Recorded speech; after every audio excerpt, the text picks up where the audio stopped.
तो आज का हम लोगों का चैप्टर है फोरियर ट्रांसफॉर्म। तो मेरा आपसे एक क्वेश्चन है कि हम लोग फोरियर ट्रांसफॉर्म क्यों पढ़ते हैं, है ना। इसको हम लोग क्यों पढ़ते हैं फोरियर ट्रांसफॉर्म को? क्या केवल और केवल हम लोग इसको केवल और केवल एग्जाम के लिए पढ़ते हैं, या फिर इसका कोई और भी रीज़न होता है इसको पढ़ने के पीछे, है ना। तो देखिए, फोरियर ट्रांसफॉर्म को हम लोग इसलिए पढ़ते हैं क्योंकि फोरियर ट्रांसफॉर्म से हम लोग कोई भी फंक्शन, ऐसा फंक्शन को मान लीजिए कोई भी फंक्शन या फैक्स है जो कि डिरिक्लेट्स कंडीशन को सेटिस्फाई कर रहा है। आगे हम लोग देखेंगे डिरिक्लेट्स कंडीशन क्या क्या होती है। तो ऐसा फंक्शन जो डिरिक्लेट्स कंडीशन को सेटिस्फाई कर रहा है, यहाँ पे हम लोग लिखते हैं थोड़ा डिरिक्लेट्स कंडीशन ना। अगर इसको हम लोग, अगर कोई भी फंक्शन इस डिरिक्लेट्स कंडीशन को सेटिस्फाई कर रहा है तो उस फंक्शन को हम लोग साइन फंक्शन ना, साइन फंक्शन, इस फंक्शन को हम लोग साइन फंक्शन और मतलब साइन फंक्शन, सॉरी स्पेलिंग थोड़ा सा, साइन फंक्शन एंड क्या कॉस फंक्शन ना। कॉस फंक्शन में इस फंक्शन को हम लोग चेंज कर सकते हैं ना।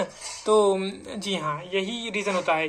मान लीजिए कोई भी एक फंक्शन है इस तरीके से ना, कोई भी फंक्शन है जिसका मान लीजिए इस तरीके से है, किस तरीके से है, हाँ मान लीजिए इस तरीके से है, ठीक।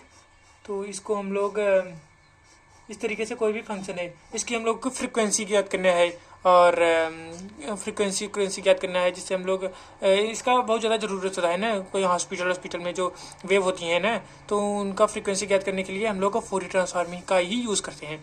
तो जी हाँ, ये रीज़न होता है कि कोई भी ऐसा फंक्शन जो डिरिक्लेट्स कंडीशन को सेटिस्फाई कर रहा है, उस फंक्शन को हम लोग साइन फंक्शन और कॉस फंक्शन में चेंज करने के लिए फोरियर ट्रांसफॉर्म पढ़ते हैं। ये रीज़न होता है, ये सबसे यही मेन रीज़न होता है फोरियर ट्रांसफॉर्म पढ़ने का ना। तो अब जो है आइए बात करते हैं कि डिरिक्लेट्स कंडीशन क्या होती हैं। जी हाँ, ओके, तो चलिए बात करते हैं डिरिक्लेट्स कंडीशन के बारे में। तो यहाँ पे देखिए दिया गया है डिरिक्लेट्स कंडीशन फॉर फोरियर सीरीज ना।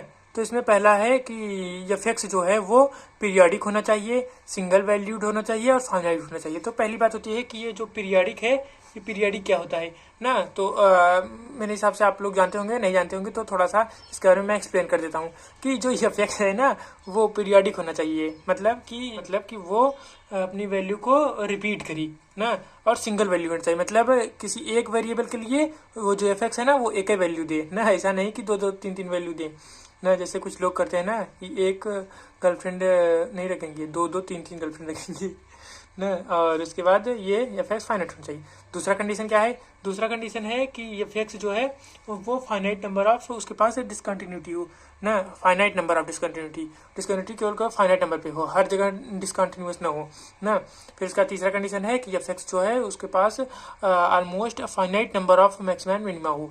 उसके पास जो एफ एक्स है वो almost finite number of maximum minima. अगर कोई भी फंक्शन एफ ऑफ एक्स इन तीनों कंडीशन को सेटिस्फाइड कर रहा है, तभी वो उसको हम लोग फोरियर सीरीज में कन्वर्ट कर सकते हैं ना। तभी इसको हम लोग फोरियर सीरीज में कन्वर्ट कर सकते हैं ना। फोरियर सीरीज क्या होती है कि एफ ऑफ एक्स ना बराबर A naught upon 2 plus summation N is equal to 1 to infinite A N cos N pi X upon L plus B N sine N pi X upon L. यही होती है। किसी भी function को इस तरीके से एक्सपेंड करना ही फोरियर ट्रांसफॉर्म कहलाता है। ओके, तो अब आइए इसके बारे में थोड़ा सा और जान लेते हैं। जहाँ पे ए एन और बी एन ना, ये क्या है, ये और ये दोनों जो है वो क्या है, कांस्टेंट है, ठीक। हाँ, तो जो हम लोगों का तीसरा टॉपिक है वो क्या है, फोरियर से इंटीग्रल फार्मूला ना। तो इसमें जो है, इसमें फोरियर का इंटीग्रल फार्मूला के बारे में हम लोग जानेंगे कि मान लीजिए लेट एफ एक्स कोई भी फंक्शन है जो कि डिरिक्लेट्स कंडीशन को सेटिस्फाई कर रहा है, और उसके साथ साथ एफ एक्स जो है वो क्या है, एब्सोल्युटली इंटीग्रेबल है इन माइनस इनफाइनाइट टू इनफाइनाइट के इंटरवल में। तो जो फोरियर इंटीग्रल फार्मूला होगा वो होगा, तो ये जो है ये फार्मूला है किसके लिए, फोरियर इंटीग्रल फार्मूला, यही होता है फोरियर सिंडिकेट फार्मूला। एक बार इसको हम लोग रिवीजन कर लेंगे। एफ ऑफ एक्स बराबर 1/2 integration minus infinite to infinite F of V, ये वी है ना, F of V into integration of minus infinite to infinite cos W bracket में X minus V into D W into D V. Okay, तो इसके बाद जो है वो दो फार्मूले जो है वो काफ़ी ज़्यादा इम्पोर्टेंट है।